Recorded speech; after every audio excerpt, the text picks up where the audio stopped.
lots going on in this story, okay? Last thing I read was that Bob was getting captured at the animal shelter. Okay, here we go.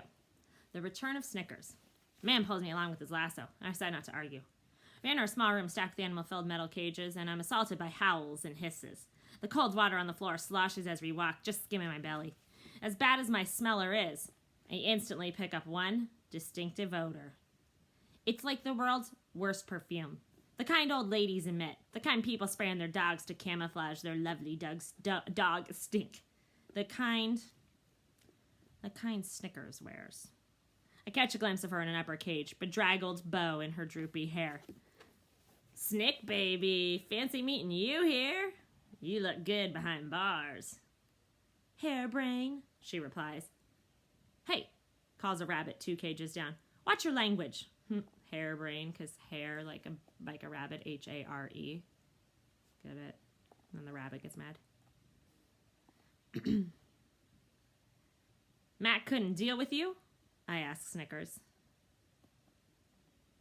He brought me here because he thought it would be safer. Seems he may have been mistaken, I say, carefully grabbing my scruff. Cowboy lifts me into an upper cage. He pulls the lasso loose and shuts the barred door. I'm not happy, but it's a relief to be out of the noose. Oh, great, another one? Calls a woman wearing tall rubber boots. She pauses in the doorway. I thought we were sending people away. People, yes, says Cowboy, but this pup comes solo. Tick-tock, folks, says an older, ruddy-faced officer. He's holding a radio in one hand and a flashlight in the other. You are running out of time. We hear ya, but first we gotta move everybody who's lower level, Boots sighs. Last hurricane we had 2 feet to deal with. I swear they're getting worse. Climate change, says the officer. What are you gonna do? More than we're doing, says Boots. That much is for sure. I'll move the dogs from room 2, Cowboy offers. There are only a couple on the bottom level. We're out of cages, though. We'll have to double up.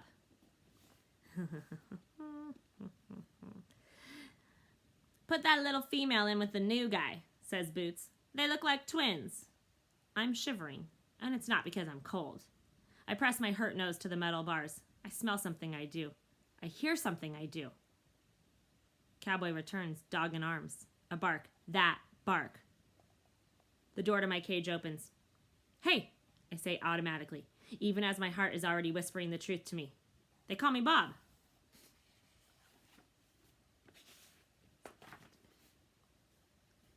They call me Boss, says the voice. But by now, I know. Of course I know. I'm howling with joy. Look, look, look. So they put them together because they looked the same, like they were nearly twins. He found Boss. He was right. He had heard her that entire time. Alive. Thunder claps, shutters fly, windows rattle, water rushes, dogs whimper, cats howl, people yell, and all I can hear is my sister's voice. Catching up. We lick each other, sniff, yelp, circle, wrestle. Neither of us was ever the touchy-feely sort, but sometimes you just gotta let it all out. Wow, says Cowboy watching us. You'd think they knew each other. Tough. Boss isn't anything like I remember. She's scrawny and flea-covered. Her left ear has a big notch in it. Her fur is dull, her body scarred, her tail cut short. I'm afraid to ask how that happened. She's clearly had it tough. Really tough. I thought I heard your bark, I say. But then it stopped. I figured I was crazy. I was napping. In this chaos? I ask. I can sleep anywhere. It's a gift. Boss nibbles on a toenail. Funny thing is, I was having a dream about you. Must have caught a whiff of you in my sleep. I can't stop staring. Boss, here, with me. What? She asks when she catches me looking at her. I was just wondering. I say, about your life. Do you have, anybody? You mean like humans? Nope. She gives a little flick of her stubby tail. Never have. Never will. You've been on your own this whole time? I flash on my cushy bed, my lovely food bowl, the way everyone knows just how I like my ear scratches. Yep. How'd you end up here? I was out scrounging for food, just had another litter, and I was tired, off my game. Animal control got me.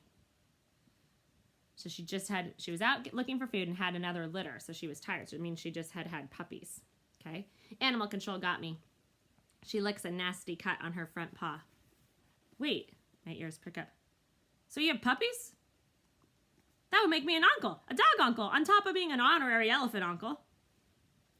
Had the last batch 7, maybe 8 weeks ago. She scratches out a flea. Last batch? I repeat, you mean you've had others? Yep. What happened to them? Dunno, it's not like they come home for the holidays, Bob. Boss lies down on the old towel lining our cage. Or should I call you Rowdy? She considers. Nope, no, I like the sound of Bob. Me too. Anyway, Boss says. Mostly they're dead, I'd guess. You never know, though. Maybe a few got rescued. She's so matter-of-fact, so resigned. This last litter, well, I thought I was onto something. Found this little car, you know, those ones that look like a big old bug. Abandoned, right down by the creek near that bridge. Easy access through a hole in the floorboard, blanket in the back seat. She pauses. All the amenities. How many puppies? I ask. 3, but only one survived, a male. The other 2 were pretty sickly and, well, you know. Something crashes into the front office. It sounds like a window is broken.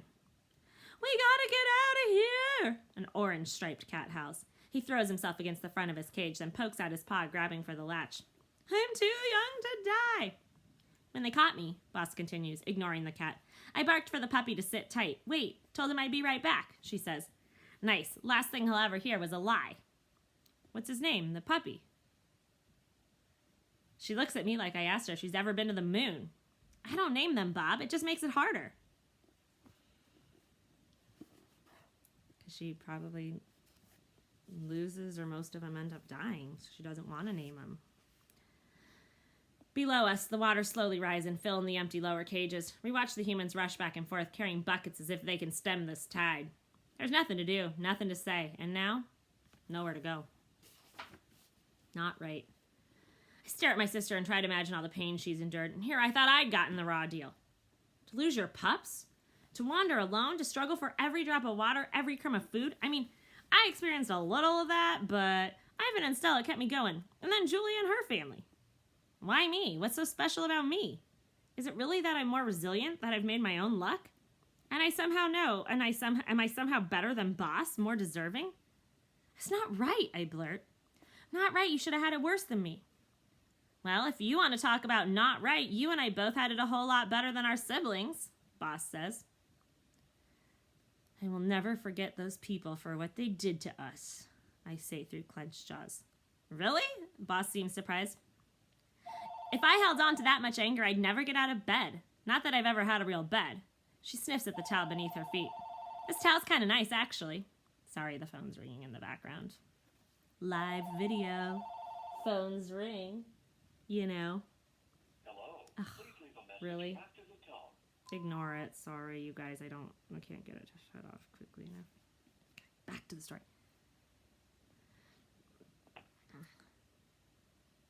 I look at her in disbelief. You're one of those dogs must forgive no matter what types. She almost looks amused.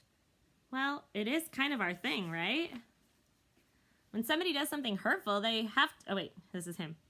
When someone does something hurtful, they have to admit it, I say. Then they have to be punished for it. And maybe then, if they apologize and change, maybe then they can get forgiven.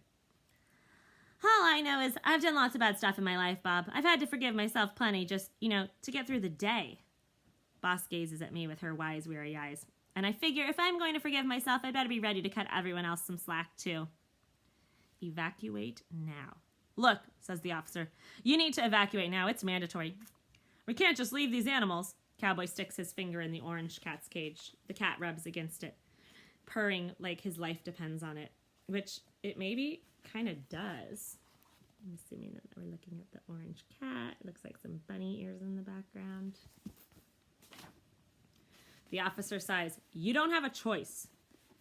We just can't leave him, says Boots, and I have to applaud her enthusiasm, even as I wonder why she'd risk her life for us. There's no explaining humans. Just got word the bridge over Bigfoot Creek collapsed, the officer says. You guys gotta move. Boop snaps her fingers. Wait, you have a cop car, right? Yes, I have a vehicle, ma'am, says the officer. But the way the roads are looking, probably not for long. Okay, said Boots. So we evacuate. We evacuate every last dog and cat and gerbil we can get in your car. The officer purses his lips.